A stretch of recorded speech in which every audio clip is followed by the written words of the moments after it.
दोस्तों, वैज्ञानिकों ने लगभग 4.5 प्रकाश वर्ष दूर एक ऐसे ग्रह को खोज लिया है जहां से हमें कुछ अजीब सिग्नल आ रहे हैं और जो पृथ्वी की तरह है। और नासा भविष्य में हम इंसानों को वहीं बसाने की सोच रहा है। वो ग्रह है प्रॉक्सिमा बी। तो क्या वो हमारा घर बन सकता है?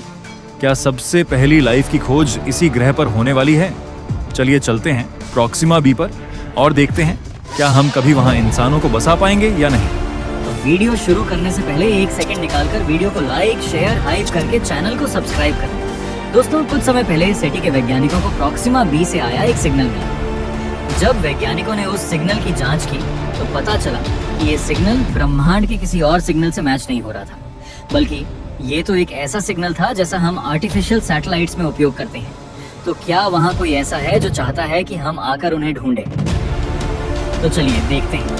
हमारे पास मौजूद डेटा के हिसाब से हमें प्रॉक्सिमा बी पर क्या क्या मिलेगा। दोस्तों, फिलहाल प्रॉक्सिमा बी स्टार सिस्टम हमारे सबसे करीब का स्टार सिस्टम है, लेकिन ये धीरे धीरे हमसे दूर जा रहा है और कुछ हजार सालों में ये हमसे बहुत दूर जा चुका होगा। तब हमारे सबसे करीब का स्टार होगा H एंड्रोमेडा। और दुख की बात यह है कि इस स्टार के आसपास कोई भी ग्रह नहीं है। तो अगर हमें प्रॉक्सिमा बी पर इंसानों को बसाना है तो जल्दी ही कुछ करना होगा।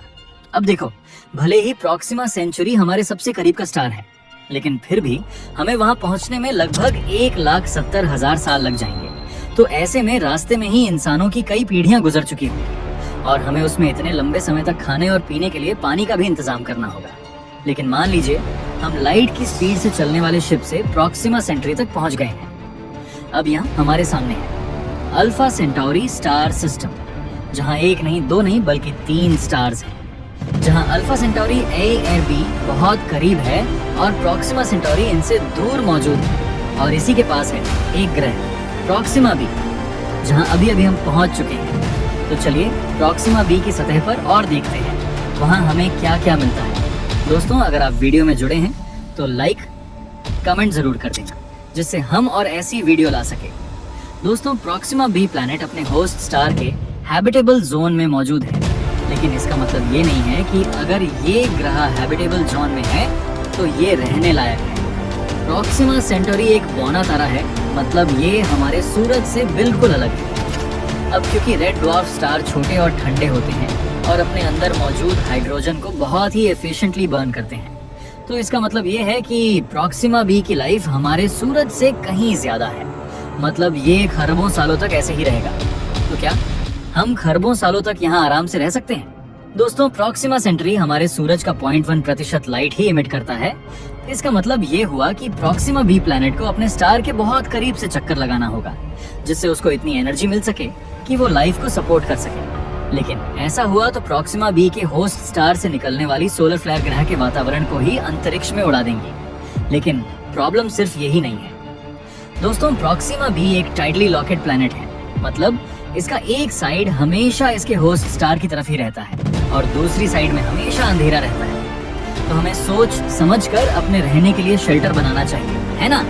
और इसके लिए सबसे अच्छी जगह होगी टर्मिनेटर जोन, मतलब वो जगह जो दिन और रात को अलग करती है। ये जोन पृथ्वी में भी है, लेकिन वो लगातार मूव होते रहता है।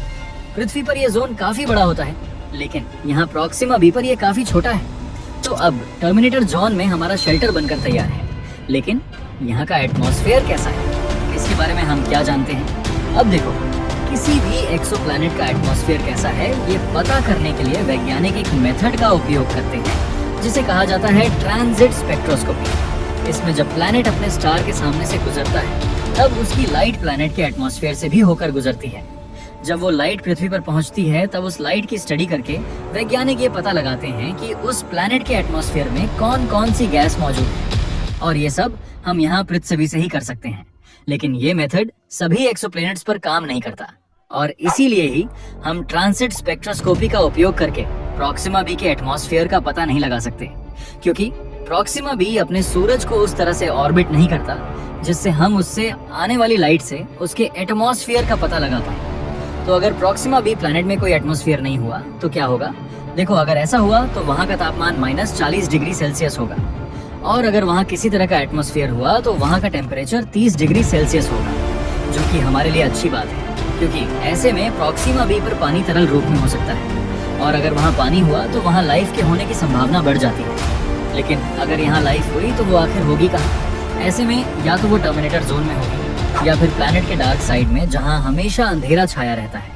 क्योंकि प्रॉक्सिमा सेंटरी ऐसा स्टार है जो कुछ कुछ दिनों में इंटेंस सोलर फ्लेयर छोड़ता है, और ये सोलर फ्लेयर इतने पावरफुल और खतरनाक होते हैं कि अगर आप इसके रास्ते में आ गए तो ये आपको जलाकर राख कर देगा। और अगर आप इसके टर्मिनेटर जोन में रहने लगे तो यहाँ अपने खाने का इंतजाम करना होगा, जिसके लिए आपको यहाँ कुछ उगाना होगा। अब क्योंकि यहाँ सनलाइट लाल है तो आपको यहाँ डार्क पर्पल या ब्लैक कलर की पत्तियों वाले पौधे लगाने होंगे, जिससे वो इस प्लैनेट के सन की लाल रोशनी को अब्जॉर्ब करके ग्रो कर सके। इसीलिए यहाँ खेती करना काफ़ी मुश्किल होने वाला है। और सबसे बड़ी बात, लाइफ। हमें नहीं पता यहाँ पहले से कोई लाइफ मौजूद है या नहीं। अगर वो होगी तो कैसी होगी? हो सकता है कि यहाँ लाइफ माइक्रोबियल रूप में या फिर हमसे भी ज़्यादा एडवांस हो, या ये कोई ऐसी एलियन प्रजाति का घर हो जो इसकी तरह खतरनाक हो। तो हैबिटेबल जोन में मौजूद होने के बाद भी यहाँ जिंदा बचे रहना हमारे लिए आसान नहीं होने वाला है। तो अगर यहाँ कोई एडवांस सभ्यता रह रही है जिसने पृथ्वी पर वो सिग्नल भेजा था, वो यहाँ के ऐसे कंडीशन में कैसे सरवाइव करके इतनी इवॉल्व हो पाई होगी कि हमें सिग्नल भेज सके। वैज्ञानिक अभी इस स्टार सिस्टम के आसपास के और ग्रहों को खोजने और उनकी स्टडी करने में लगे हुए हैं। हो सकता है वहाँ कोई और प्लैनेट छुपा हुआ जहाँ से कोई एडवांस सभ्यता के लोग हमें सिग्नल भेज रहे हैं। लेकिन अगर सच में वो ऐसा कर रहे हैं तो क्यों? आपको क्या लगता है? कमेंट करके बताइए। तो अगर आपको ये वीडियो दिलचस्प लगा हो तो वीडियो में लाइक कमेंट जरूर करें, और हाँ, सब्सक्राइब करना ना भूलें। तो मिलते हैं अगली वीडियो में एक और नई खोज, एक और अद्भुत जानकारी के साथ।